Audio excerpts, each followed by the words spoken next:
सभी को नमस्ते।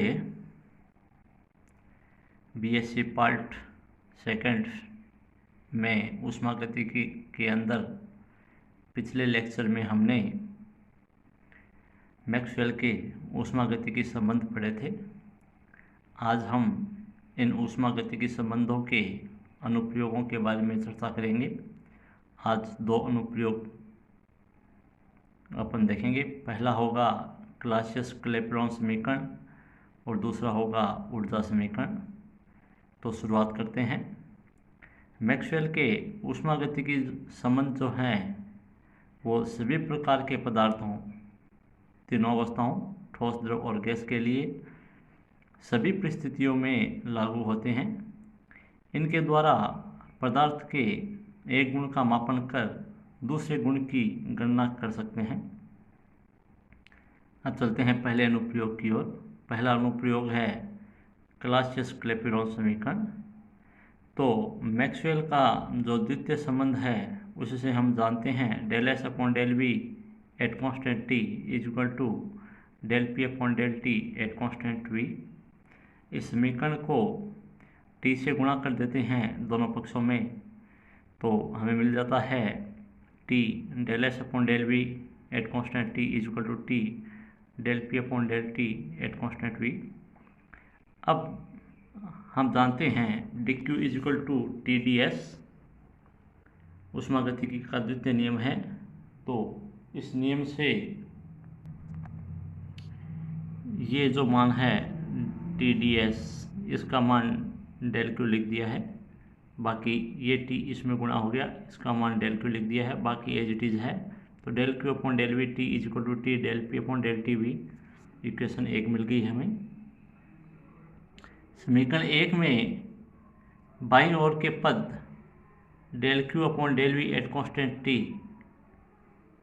नियत ताप पर एकांक आयतन परिवर्तन के लिए अवशोषित या निष्कासित ऊष्मा की मात्रा को प्रदर्शित करता है।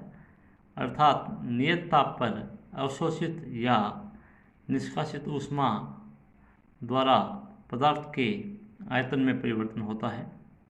अतः स्पष्ट है कि नियत ताप पर दी गई या ली गई ऊष्मा की यह मात्रा पदार्थ की गुप्त ऊष्मा ही है तथा आयतन में हुआ परिवर्तन पदार्थ की अवस्था परिवर्तन के कारण है। अब यदि पदार्थ के 1 ग्राम द्रव्यमान को नियत ताप T पर डेल क्यू ऊष्मा देने पर उस पदार्थ का आयतन जो है वो V1 से V2 हो जाता है। तो डेल क्यू बराबर L और डेल V बराबर V2 माइनस V1 आयतन में परिवर्तन। यहाँ L जो है वो पदार्थ की गुप्त ऊष्मा है। तो समीकरण 2 से डेल क्यू और डेल V का जो मान है वो इस समीकरण 1 में रख देंगे, यहाँ पे और यहाँ पे।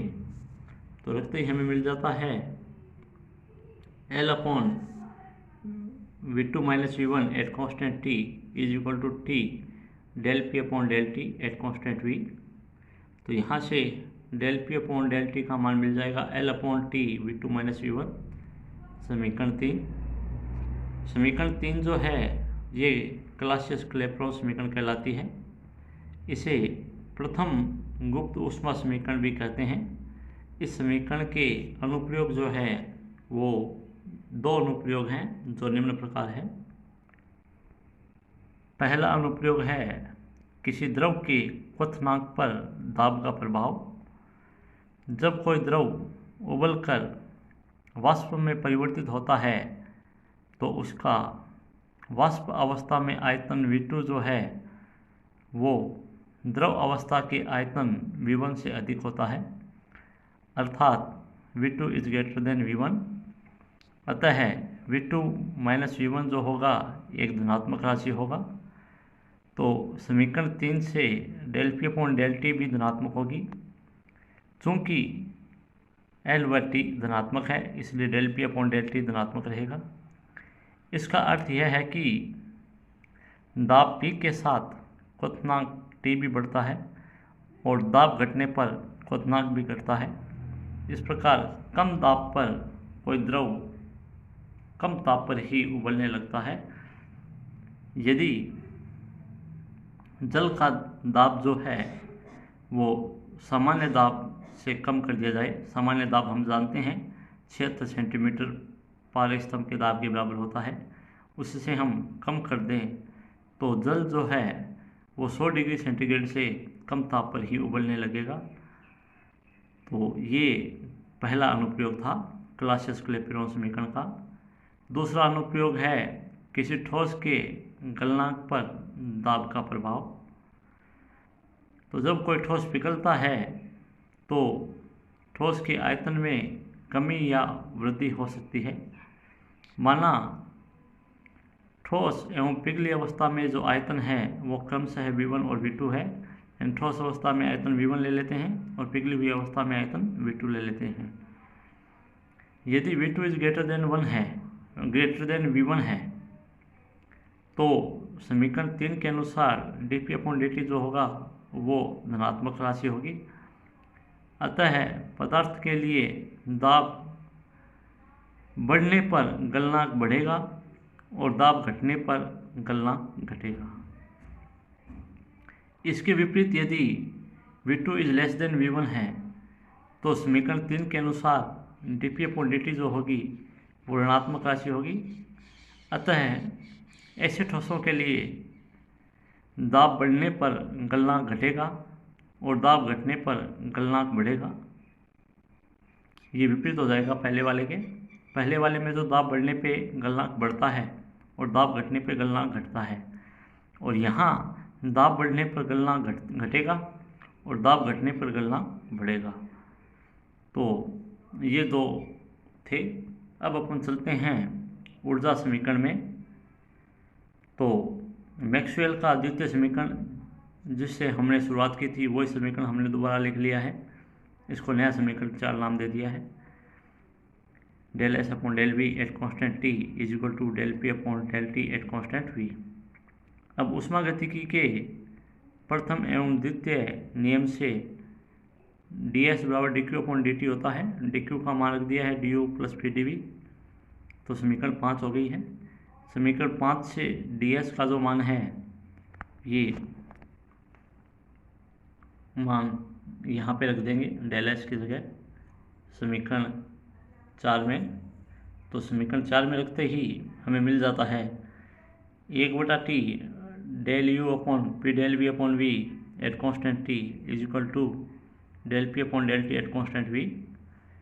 ये इसकी सिंपल बटा में आ गया, यहाँ पी बच गया, एट कॉन्स्टेंट टी है, ये एज इट इज आ गया आपका। टी इधर से ट्रांसफर होके इधर आ गया है।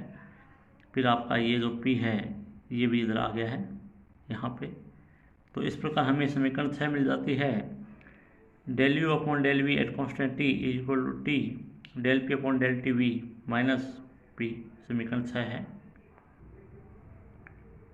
समीकरण 6 से समतापी अवस्था में निकाय की आंतरिक ऊर्जा का उसके आयतन के साथ परिवर्तन का अध्ययन किया जा सकता है। इसे किसी पदार्थ की अवस्था का ऊष्मागतिकी समीकरण कह सकते हैं। और हम दो गैसों आदर्श गैस और वास्तविक गैस के लिए इसका अध्ययन करेंगे। तो पहले लेते हैं आदर्श गैस। तो आदर्श गैस के लिए अवस्था समीकरण आप जानते हो, n बराबर 1 मोल के लिए PV बराबर RT होता है। तो यहाँ से आप हमें दो मान लेने हैं। पहला तो मान हो जाएगा P का RT अपॉन V, और दूसरा जो मान होगा वो है dP अपॉन dt, ताप के सापेक्ष दाब में परिवर्तन। तो अवकलन करेंगे तो R अपॉन V बच गया है। तो यहाँ से dP अपॉन dt का मान मिल गया है RP अपॉन V, और P का मान हो जाएगा RT अपॉन V। तो ये जो मान है ये मान हम इस समीकरण 6 में रख देंगे। यहाँ पे रख देंगे आपका dP अपॉन dt, और यहाँ पे रख देंगे P का मान P बराबर RT अपॉन V, और यहाँ पे रख देंगे R अपॉन V। T पहले से गुणा है तो हमें मिल जाता है del U upon del V at constant T is equal to RT अपॉन V माइनस RT/V बराबर 0, समीकरण 7। अर्थात समतापी प्रसार या संपीड़न में आंतरिक ऊर्जा में कोई परिवर्तन नहीं होता है, क्योंकि ताप में वृद्धि नहीं होती है, अतः गतिज ऊर्जा में भी परिवर्तन नहीं होगा और आदर्श गैस समीकरण का पालन करने वाली गैस के लिए जूल का नियम लागू हो जाएगा। अब अपन चलते हैं वास्तविक गैस के लिए। तो वास्तविक गैस के लिए वास्तविक गैस की जो समीकरण है वान डेर वाल्स गैस समीकरण वो लेते हैं, P+A/V² V - VRT जानते हैं हम, वही समीकरण है। तो यहाँ से V - B को RT के नीचे ले गए, RT/V - B हो गया, और ये इधर प्लस में है तो इधर आके माइनस में हो गया है। तो P का मान मिल गया है RT/V - B माइनस की A/V² समीकरण 9 है।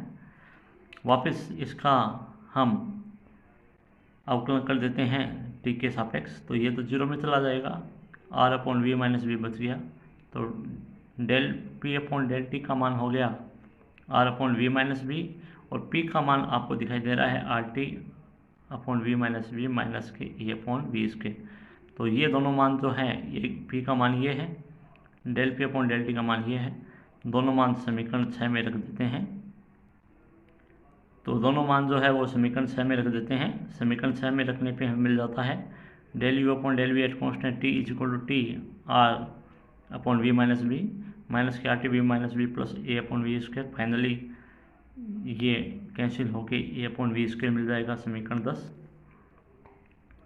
समीकरण 10 से स्पष्ट है कि वास्तविक गैस में आयतन परिवर्तन से आंतरिक ऊर्जा में परिवर्तन होता है, अर्थात du/dV का मान शून्य नहीं होता। इस प्रकार गैस के आयतन परिवर्तन में कुछ आंतरिक कार्य होता है जो कि आंतरिक ऊर्जा के परिवर्तन के रूप में प्रकट होता है, अर्थात वास्तविक गैस में अंतराण्विक आकर्षण होना चाहिए। समीकरण 10 से स्पष्ट है कि जब गैस का विशिष्ट आयतन कम होता है तो प्रति एकांक आयतन के लिए ऊर्जा परिवर्तन du/dV अधिक होगा। इसके विपरीत विशिष्ट आयतन के अधिक होने पर du/dV का मान कम होगा, अर्थात कम दाब पर वास्तविक गैस जो है वो आदर्श गैस के सन्निकट होगी। समीकरण 10 से वान डेर वाल्स गैस की आंतरिक ऊर्जा के लिए व्यंजक ज्ञात किया जा सकता है। इसके लिए हम लिख सकते हैं du बराबर del V/T at constant V dt plus del U/V at constant T dV। तो ये जो मान है del V/T at constant V, ये CV हो गया, ये मान अपने पास है A/V² मान रख दिया, ये du के हैं। तो u का मान ज्ञात करने के लिए इसका समाकलन कर देंगे। इसका समाकलन करेंगे तो CV dt हो गया, ये A/V आ गया, ये u0 लिख दिया। यहाँ A/V पद जो है वो गैस के अणुओं में अन्योन्य क्रिया बलों के कारण स्थितिज ऊर्जा को दर्शाता है। u0 जो है वो एक नियतांक है जिसके सापेक्ष ऊर्जा की गणना कर सकते हैं। सुविधा के लिए u0 को हम 0 भी ले सकते हैं। तो इस प्रकार आज हमने मैक्सवेल समीकरण के 2 अनुप्रयोग पढ़े हैं। कल हम अन्य अनुप्रयोगों के बारे में चर्चा करेंगे अपने आगामी लेक्चर में। Thank you.